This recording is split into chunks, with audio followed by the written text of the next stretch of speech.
नमस्कार। पूरा सच के इस साप्ताहिक प्रोग्राम में आपका एक बार फिर स्वागत है।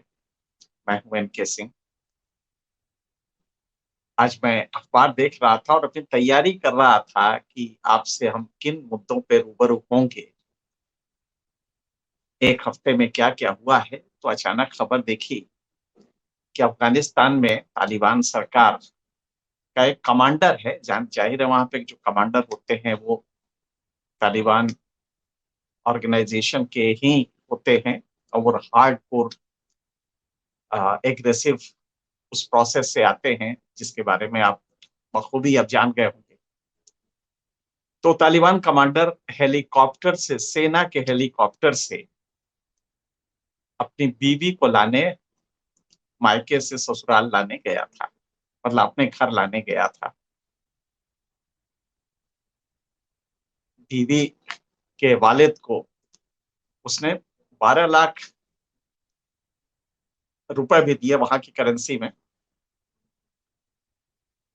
और हेलीकॉप्टर से ले आया। हालांकि सरकार कह रही नहीं नहीं नहीं वो गलत बात है, सेना का हेलीकॉप्टर नहीं लाया। मुद्दा ये नहीं है कि तालिबान का कमांडर सेना का हेलीकॉप्टर यूज करता है। हमने यहाँ भी देखा होगा तमाम अफसरों को धार्मिक स्थलों पे मंगलवार के दिन, शुक्रवार के दिन सरकारी गाड़ी में जाते हुए, वो भी अपने-अपने इष्ट देव की आराधना के लिए सरकारी गाड़ी में जाते हैं। मैं व्यक्तिगत रूप से जानता हूँ कि एक बड़े अफसर हुआ करते थे, वो मंगलवार की रात को जब जाते थे संकट मोचन मंदिर में, तो वहाँ की भीड़ इतनी होती थी कि उनको पिछवाड़े के दरवाजे से हर बार वो 12 बजे रात को पहुँचते थे और पिछवाड़े के दरवाजे से उनको वीआईपी दर्शन होता था। ठीक मूर्ति के सामने उनको खड़ा करके दर्शन होता था। दरअसल तालिबान वैसे तो तालिब से बना है, जो शिक्षार्थी होते हैं और इसका बहुवचन है तालिबान। तालिबान एक संस्था के रूप में आप जानते हैं, लेकिन तालिबान ना तो संस्था है, नहीं ये कुछ शिक्षार्थियों का एक समूह है। दरअसल ये एक पर्टिकुलर सोच है और तमाम दुनिया के जो कंट्रीज हैं उसमें ये सोच गवर्नेंस के जितने भी इंस्टीट्यूशंस हैं उस पे और उसके बाद समाज में, और ये दोनों साथ-साथ प्रक्रियाएं चलती हैं। दोनों प्रक्रियाएं अलग-अलग नहीं चलती हैं, साथ-साथ चलती हैं। आप गवर्नेंस में आज आपका किस्सा बताएं एक, जहां कमांडर हेलीकॉप्टर लेके टीवी को लाने गया था अफगानिस्तान में। वहां के वहां के अलावा भारत में आज एक अजीब घटना हुई। एक एंकर है टेलीविजन का, कुछ दिनों पहले काफी न्यूज में आपने देखा होगा, हम लोगों ने भी उसमें तकरीरें की थी। उसने राहुल गांधी का एक गलत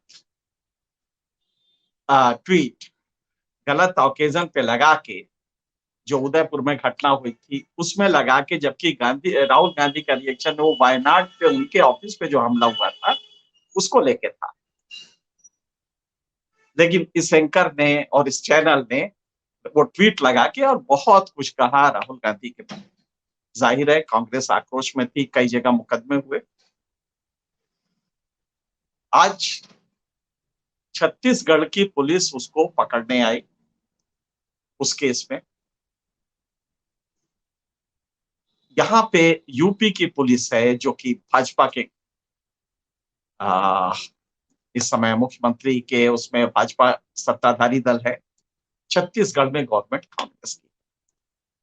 तो दोनों गाजियाबाद की पुलिस और छत्तीसगढ़ की पुलिस में झगड़ा ये हुआ कि आप बिना बताए ले कैसे जा सकते। छत्तीसगढ़ पुलिस का कहना था कि हमारे पास वारंट है, हम वारंट एग्जीक्यूट कर रहे हैं। वैसे सीआरपीसी का नियम ये है कि अगर वारंट मजिस्ट्रेट का है और किसी इंडिविजुअल ऑफिसर को कहा गया है कि इसकी तामील करे किसी पर्टिकुलर एक्यूज के खिलाफ, तो वो आके अगर उसको लगता है कि वो भाग सकता है तो पहले अरेस्ट करेगा, बाद में वो लोकल मजिस्ट्रेट अगर 30 किलोमीटर से दूर है वो ओरिजिनल प्लेस से, जहां से वो पुलिस आई है, तो वो लोकल मजिस्ट्रेट के पास बाद में ले जाएगा। ये उसका तरीका होता है और ये बहुत स्पष्ट लिखा हुआ है सीआरपीसी में, इसमें कोई कंफ्यूजन नहीं। आपको मैं अगर पढ़ के सुना दूं तो वो अच्छा रहेगा। When a warrant of arrest is executed outside the district at which it was issued, the person arrested shall, unless the court which issued the warrant is within 30 kilometers of the place of arrest or is nearer than the executive magistrate or district superintendent of police commissioner within the local limits of which jurisdiction the arrest was made, or unless security is taken under section 71 be taken before the magistrate or district superintendent or commissioner। तो इसमें यह है कि वो magistrate या district commissioner या यहाँ पे डिस्ट्रिक्ट एसएसपी के पास वो तब ले जाता जब अरेस्ट कर लेता। गाजियाबाद पुलिस ने आके खड़ी हो गई, कहा कि नहीं आप गैर कानूनी है, नहीं अरेस्ट करने देंगे। उस एंकर की हिफाजत में आ गई। ये यूपी वाली पुलिस थी। छत्तीसगढ़ वाली पुलिस बाकी अपराध छोड़ के एक एंकर को पकड़ने आई थी। उसकी देखिए कितनी वो तत्पर है। लेकिन इतना ही नहीं रुका, नोएडा की पुलिस आ गई इतनी देर में। नोएडा में पुलिस कमिश्नर सिस्टम है और माना जाता है कि जिले में जब पुलिस कमिश्नर सिस्टम होता है तो चूंकि कुछ एग्जीक्यूटिव पावर्स भी पुलिस के पास चले जाते हैं, सीआरपीसी के एग्जीक्यूटिव पावर्स भी चले जाते हैं। यही पुलिस कमिश्नर में और नॉर्मल सिस्टम में अंतर होता है कि कलेक्टर जो एग्जीक्यूटिव हेड होता है उसके कुछ पावर सीआरपीसी में पुलिस कमिश्नर या पुलिस सिस्टम में चला जाता है। तो साहब उसकी भी पुलिस आ गई और उसने कहा कि नहीं नहीं आपको गिरफ्तार नहीं कर देंगे, मुझे इनकी जरूरत है, मुझे इसी के एक केस में इनको लेना है। और लगभग यही केस अपने यहां भी दर्ज किया है। और साहब तीनों पुलिस खड़ी थी। अंत में नोएडा पुलिस की जीत हुई, वो लेके चली गई। नोएडा पुलिस अपनी है। हमने अपने ऑर्गन्स को जो गवर्नेंस का है और के ऑर्गन है उनको भी एक खास पैटर्न में डाल दिया है। एक खास पैटर्न में वो फंक्शन करने लगे हैं। इसका नतीजा क्या हो रहा है कि जब कांवड़ यात्रा होती है तो उत्तर प्रदेश का एसपी, एक युवा एसपी जो चीफ मिनिस्टर की नजरों में आना चाहता है, क्योंकि यही वो वक्त है जबकि अगर आ जाए नजरों में तो बहुत कुछ उसको ताकत मिल जाती है। तो उसने एक कांवड़ यात्री के पैर धोए और उसका वीडियो जारी करके वो सीएम ऑफिस भेज दिया। जब पूछा पत्रकारों ने कि भाई ये क्या, ये पुलिस ये कैसे कर, क्यों साहब, क्या हमें किसी थके मांदे आदमी को की सेवा करने का अधिकार नहीं है इसलिए कि हमने वर्दी पहनी है? ये उसका जवाब था। आप देखिए सोच कैसे बदल रही है। ये बात 2 साल पुरानी है। एक बात सही है कि ये बात कहना गलत है कि यूपी पुलिस सेलेक्टिवली कुछ ही अपराधियों को पकड़ रही है।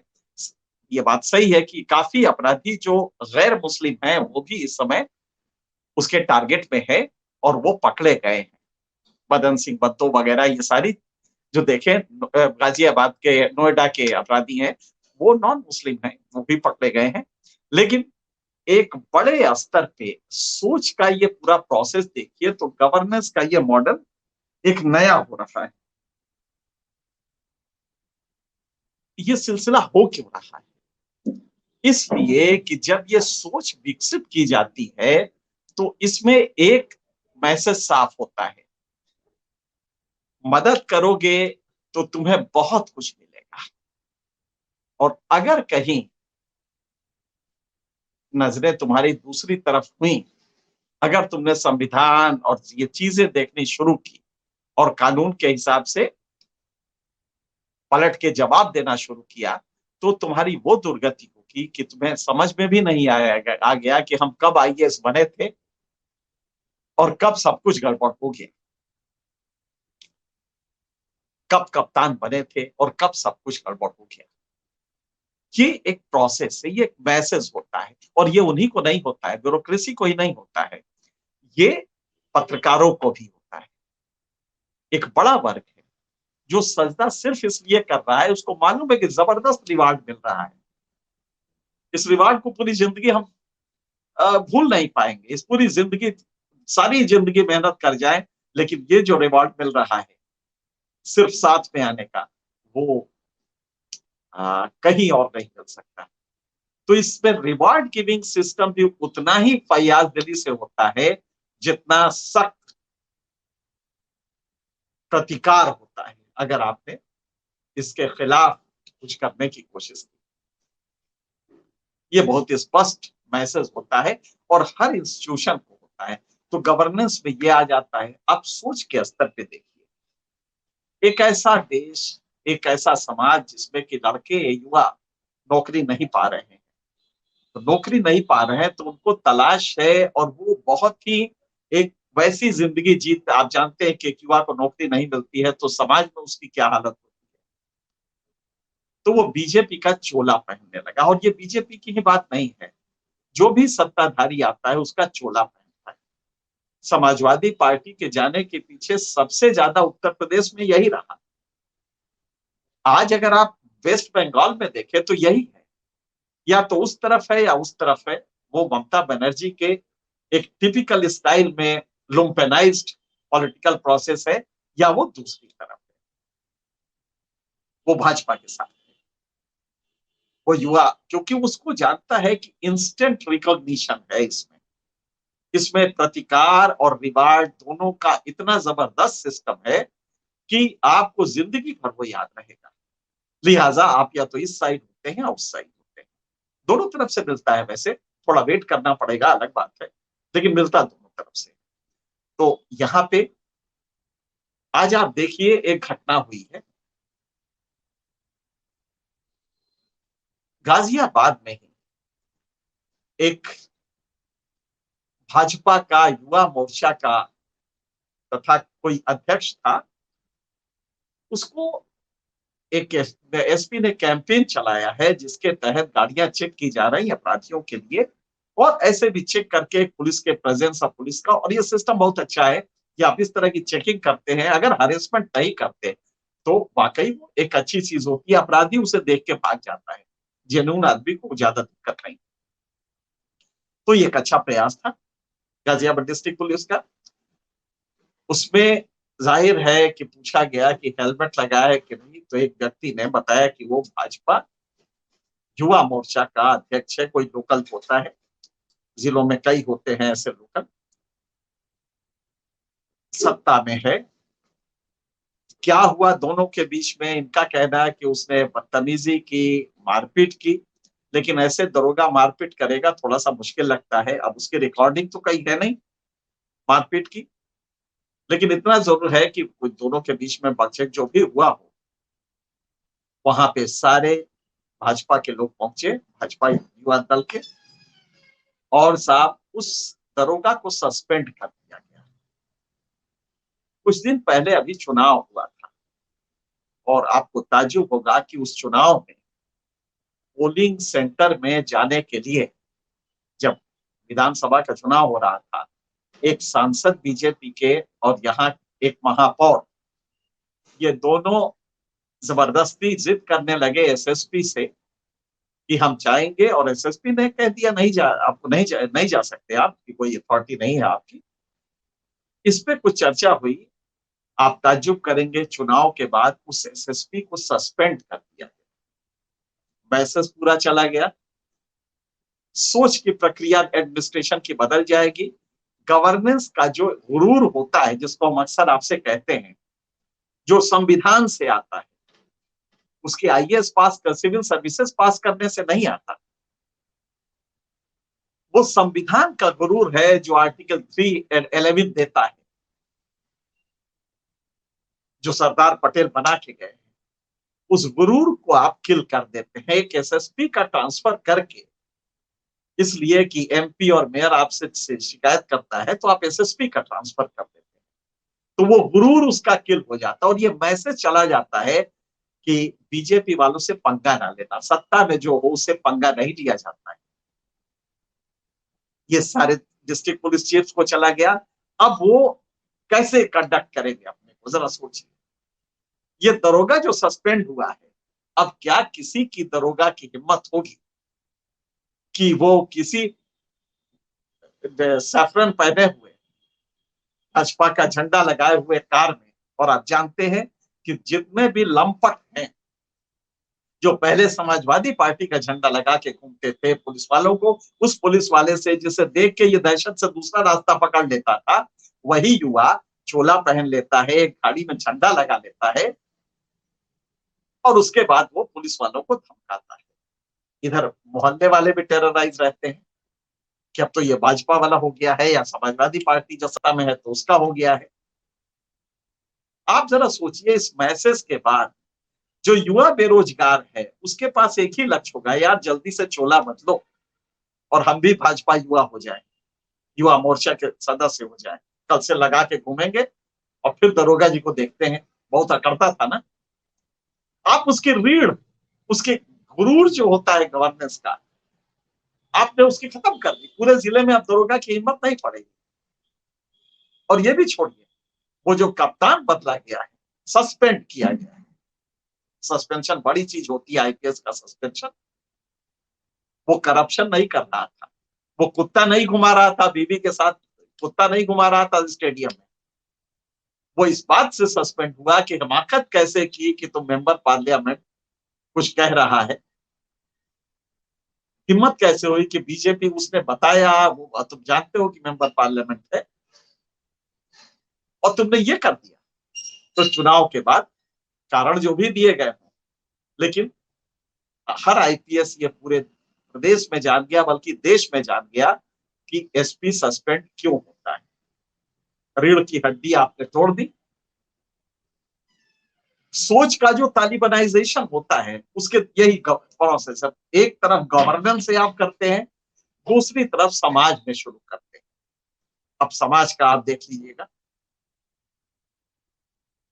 घिनौनी हरकत है जो उदयपुर में हुआ, जो अब अमरावती में हुआ। और इसके लिए मैं अपील करूंगा, मुस्लिम समाज को आगे आना पड़ेगा अपनी सुरक्षा के लिए, देश के शांति के लिए। मुस्लिम समाज को तन के खड़ा होना पड़ेगा कि हमारे अंदर अगर ये एलिमेंट है तो हम इनको खत्म करेंगे। ये जिम्मेदारी है आपकी। अगर उदयपुर और अमरावती करने वाले जो हैं वो आपके समाज में डिसॉल्व हो जाते हैं तो गलती आपकी है, रिस्क भी आपका ही होगा। इसमें कहीं से दूसरी कम्युनिटी गलत नहीं होगी, कम्युनिटीज रिएक्ट करती हैं। स्टेट, ये हम लोग को कहने में अच्छा लगता है, इसलिए आप इससे बचिए। और ये आपकी जिम्मेदारी है कि आप ऐसे एलिमेंट्स को वहीं खत्म करें, वहीं पे उनके सोच को खत्म करें। अगर आपने वो सोच नहीं खत्म किया, उनको कहीं ना कहीं से इनडायरेक्टली डायरेक्टली प्रश्रय मिलता रहा, तो खतरा आपके लिए भी है, देश की शांति के लिए भी।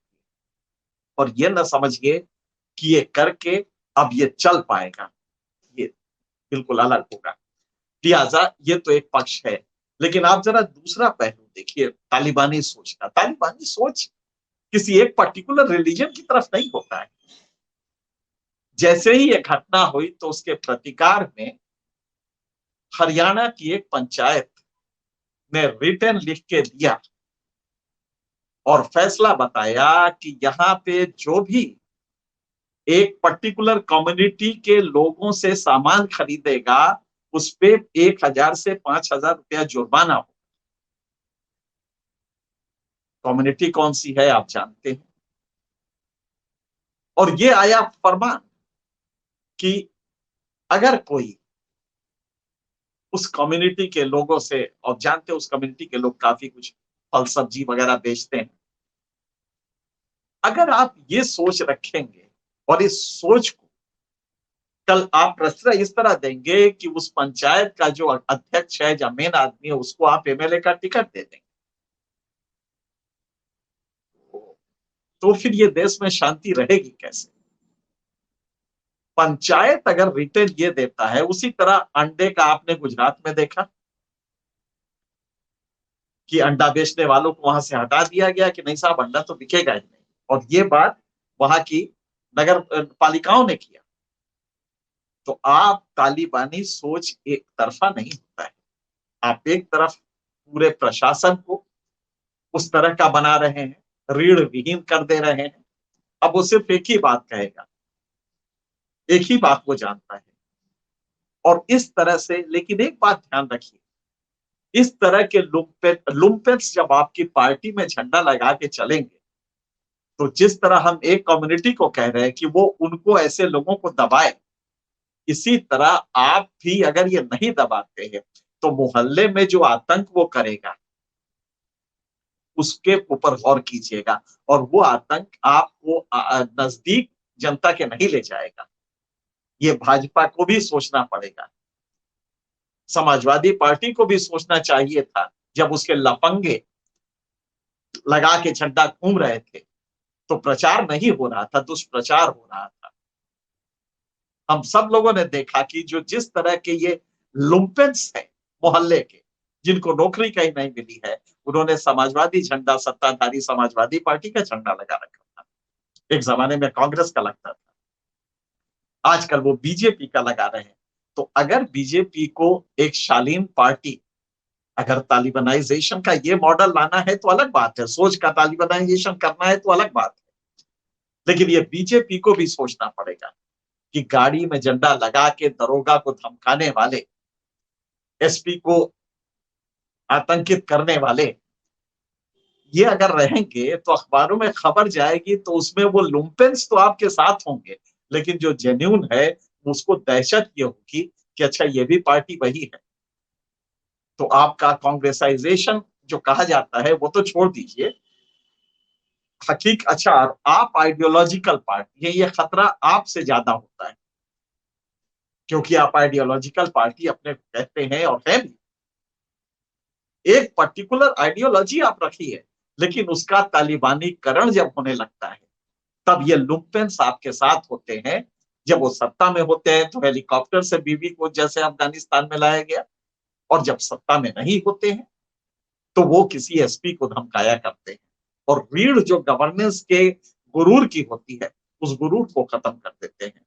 इसलिए ये आपको गौर करने की जरूरत है, आने वाले दिनों में ये बढ़ता जाएगा। और ये साफ दिखाई दे रहा कि गाजियाबाद की जो घटना है, जो एंकर के साथ खिलवाड़ हो रहा है कि एंकर की अरेस्ट दूसरी पुलिस आई तो यहाँ की पुलिस उसको प्रोटेक्ट करेगी।